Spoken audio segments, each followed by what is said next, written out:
یہ دعوت و تبلیغ کا کام کیا ہے اور کیا مسئلہ ہے اس کا؟ اللہ رب العزت کہتے ہیں کہ میں نے اپنے مصاحب اور ہمنشین ہونے کے لیے اور اپنا جانشین بنانے کے لیے اس پوری کائنات میں سے جس کا انتخاب کیا ہے اس کا نام ہے انسان۔ انسان جو ہے وہ عام مخلوق نہیں ہے۔ میں نے انسان کے پیدا کرنے سے پہلے انسان کے وجود کی غرض متعین کی ہے کہ میرا نائب، میرا خلیفہ، میرا جانشین اور میرا ہمنشین، میرا درباری، میرا مصاحب جو بنے گا اس مخلوق کا نام انسان ہے۔ یہ اعلان ہو رہا ہے کب؟ انسان کے پیدا کرنے سے پہلے۔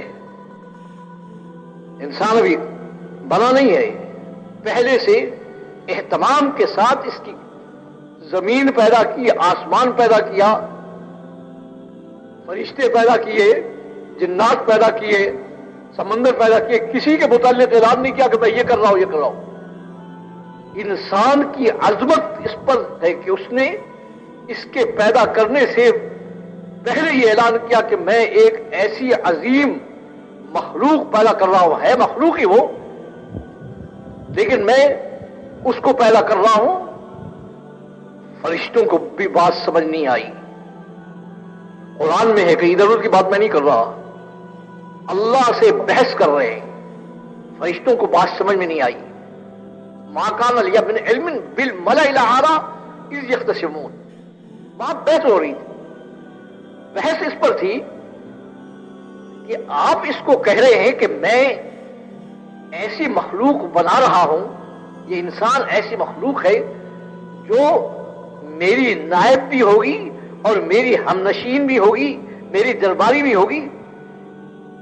یہ آپ کہہ رہے ہیں آپ کی ذات اتنی مقدس اور بلند، اور یہ جھگڑالو فسادی ایک دوسرے کی گردن اڑانے والا، ہمیں یہ سمجھ نہیں آ رہا۔ اعتراض نہیں ہے، کہا ہمیں یہ سمجھ نہیں آ رہا کہ یہ آپ کا جانشین اور آپ کا ہمنشین یہ کیسے بن سکتا ہے؟ آپ کی ذات اتنی مقدس پاکیزہ اور یہ ایسے حرکتیں کرنے والا۔ تو اللہ رب العزت نے ایک لفظ میں بات ختم کر دی۔ اللہ رب العزت نے کہا کہ جن کا نام تم کہہ رہے ہو ان کا نام میں نے پہلے انسانیت سے ختم کر دیا ہے۔ یہ انسان نہیں ہے، یہ کباڑ ہے، یہ جہنم اسی لیے بنائی ہے، سب اس میں جلیں گے۔ کباڑ جس طرح جلاتے ہیں یہ کباڑ ہے، یہ انسان یہ انسان ہے ہی نہیں۔ انسان کو دیکھنا ہو تو میرے ابراہیم کو دیکھو، میرے نوح کو دیکھو، ان کو دیکھو، یہ ہے انسان، اور جو ان کی طرح ہوں گے وہ انسان شمار ہوں گے۔ میرے مصاحب اور میرے ہمنشین ویسے تھوڑی بن جائیں گے، ایک دو آنکھیں ہیں، دو کان ہیں اور دو ٹانگیں ہیں، دو ہاتھ ہیں، بس وہ میرے ہمنشین بن گئے۔ کہا یہ نہیں ہوگا۔ فرشتوں کو بات سمجھ میں آ گئی۔ شیطان نے کیا کہا؟ شیطان نے کہا کہ میرا حق جا رہا ہے، یہ میرا حق ہے، آپ میرے اوپر انسان کو لے جا رہے ہیں۔ انسان نیچے کی چیز ہے، آپ اوپر کی چیز ہے، اوپر کی چیز کو آپ نیچے کر رہے ہیں۔ اور اس میں آپ کیا کہتا ہے؟ کہتا ہے اس جہنم میں جانا تو منظور ہے لیکن انسان کو اس مقام پر دیکھنا منظور نہیں ہے مجھے۔ میں دائیں سے بائیں سے آگے سے پیچھے سے آؤں گا، آپ یہ مقام دے رہے ہیں، یہ اس کا شکر گزار نہیں ہوگا، یہ اس مقام پر چل نہیں سکے گا۔